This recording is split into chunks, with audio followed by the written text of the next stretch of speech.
Well, hello. So what you doing, Holly? Just getting a bit of recovery in. 2 days out, just an easy swim, but it's pretty much a recovery day, like almost a day off. I've never been to Boulder. I'm pretty much the only triathlete that hasn't been, so yeah, I just wanted to check it out. For too long, I was like not coming here just because of the hype and like every triathlete was here.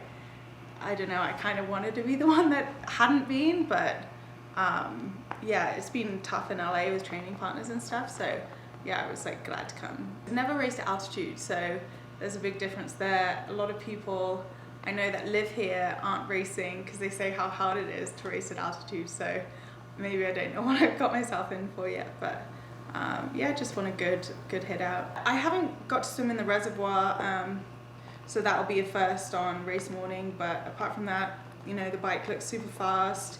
I'm surprised there's not like too much climbing considering there's so much climbing around here, and the run is like all soft surface pretty much around the reservoir, so that'll be really nice for me. I'll really enjoy that. How was it? Good.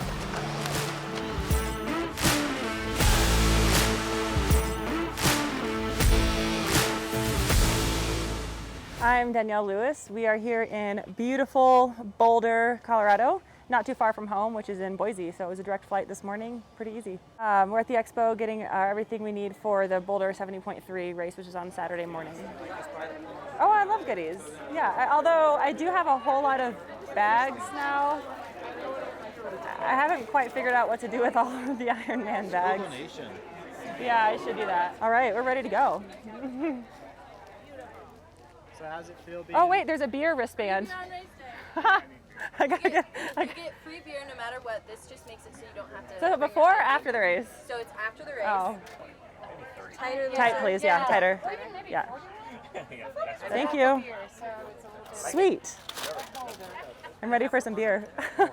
So I actually forced a little bit of a break after my previous race, and so I'm coming into this maybe a little bit detrained than where I was in Oregon. So kind of maybe using this as like a training race. So we'll see. I mean, it's going to be a fun day, and that's really what it's about, just getting out there, having fun with the other athletes that are there on course, getting some good training in. But of course, I'm a competitor, so I mean, I want to do well.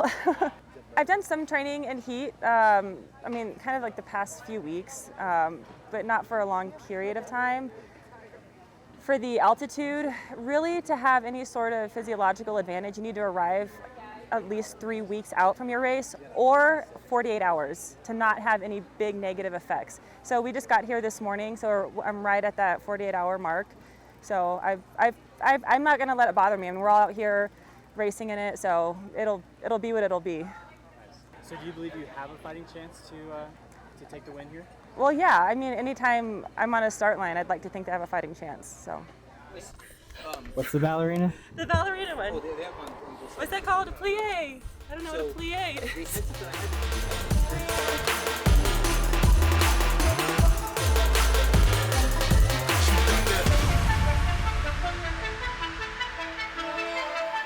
My name is Matthew Sharp, and I'm from Victoria, BC, Canada.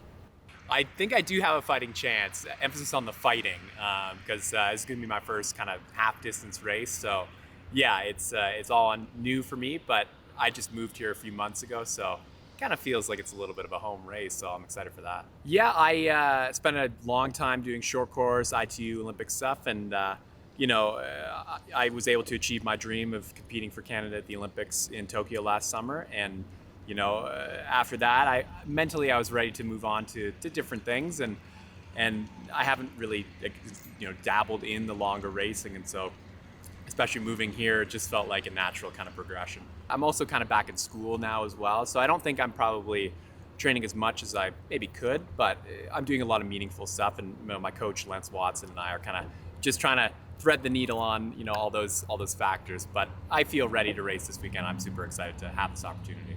Yeah, all those guys, you know, they're great athletes, and with this kind of racing, it just seems like so much can happen during that time. So you really can't count someone out. You know, even if I say have a bit of a lead coming out of the swim, well, you're going to have those guys chasing you down. So yeah, I'm not counting anyone out. I feel like, you know, Big Mets is coming off some good races. So he'll definitely be one to watch. And yeah, they're all great athletes. Ben's, a legend in Ironman racing, and he knows this longer stuff much better than I do. So he might use some veteran wisdom to take me down. And they're all altitude people, so they're whereas I feel like I'm still getting used to it. So it's a whole new stimulus for me.